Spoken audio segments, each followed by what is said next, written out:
O self-storage ele tem como característica primeira, né, é uma atividade onde você tem a alocação de boxes, que são os módulos, normalmente módulos metálicos,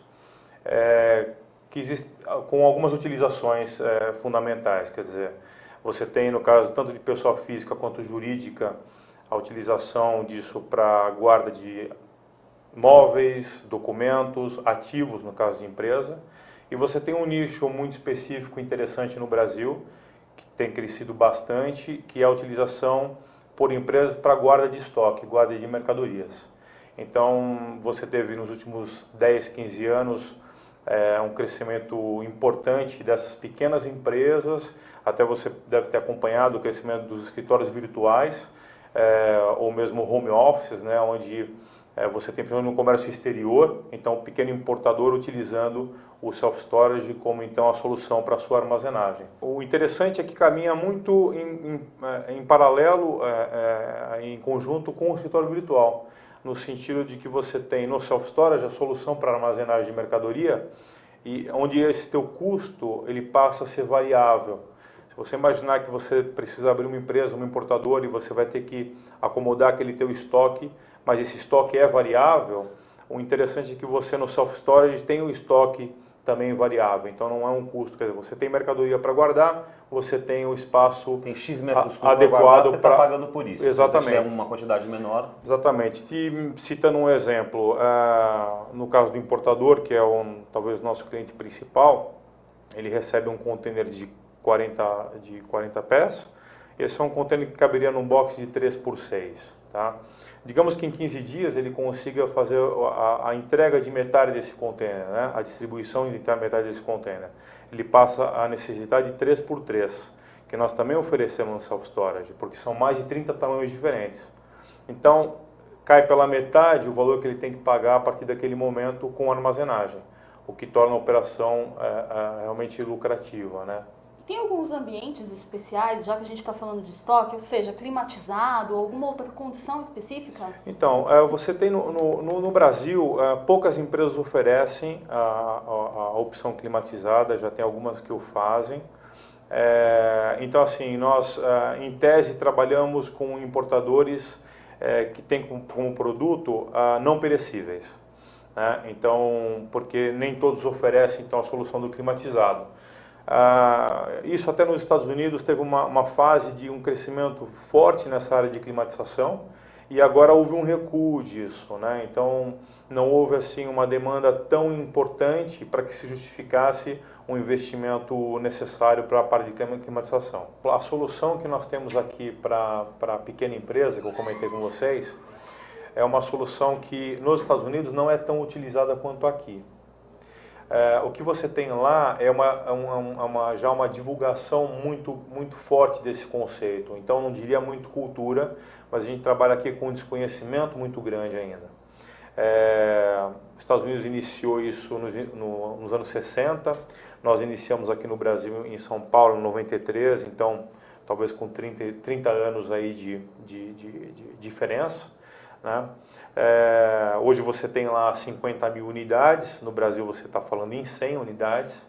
Então você não disse que eu não considero uma atividade que já está aqui há 20 anos como sendo nova.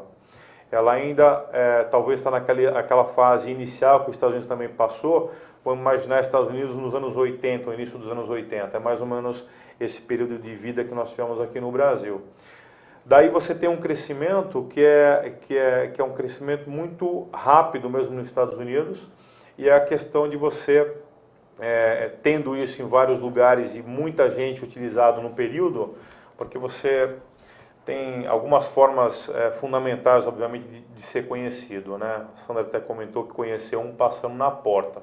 Então essa visibilidade atualmente para o negócio, para o setor é fundamental.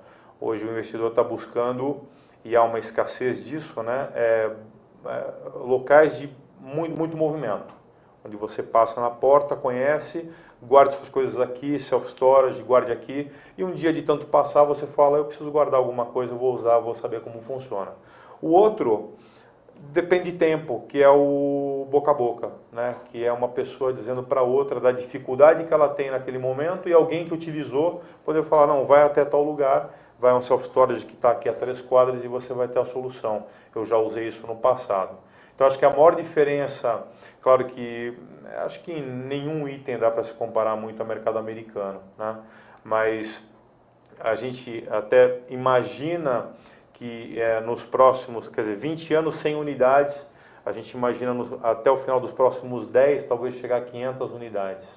Isso mais ou menos utilizando uma regra, o que nós conseguimos em 20 anos, o que eles tinham, uma regra de proporção. A renda ela é muito variável, tá? Mesmo no caso, tanto na pessoa física e até a questão de tamanho de empresa, no caso de pessoa jurídica, porque você tem soluções de espaço a partir de 100, 150 reais por mês. Então, assim, normalmente você atende até aquela pessoa que não tem muito poder aquisitivo, mas precisa de uma solução momentânea para alguma coisa importante que ela tenha. A gente não tem muita barreira de valor, né?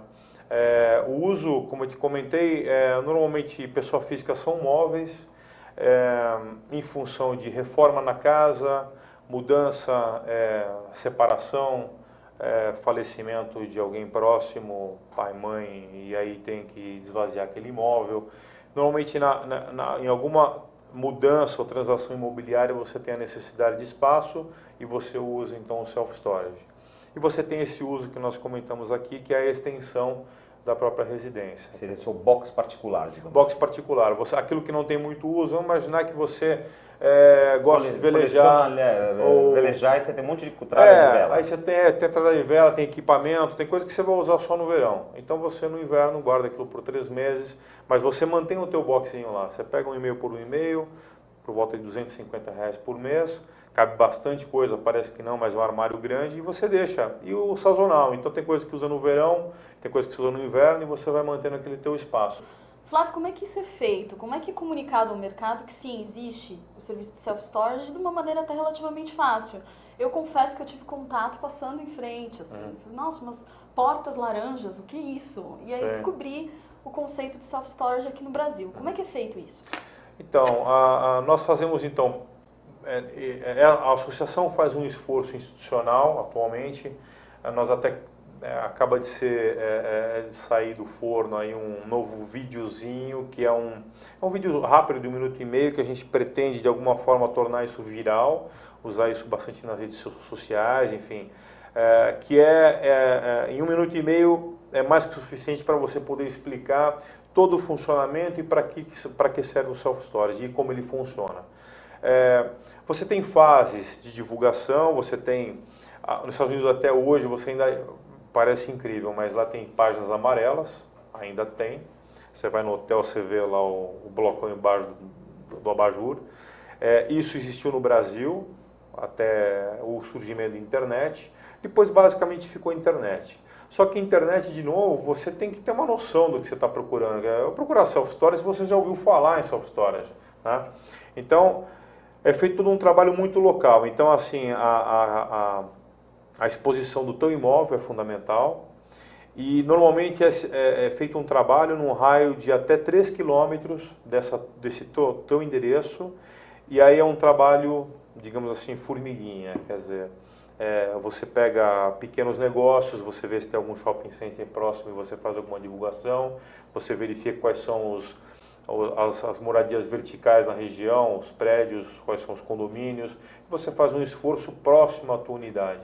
Porque o self-storage, ele tem um apelo, a principal característica mais importante dele é ele está próximo do cliente. De novo, numa cidade como São Paulo, eu tenho uma unidade, no Jaguaré e uma em Santo Amaro.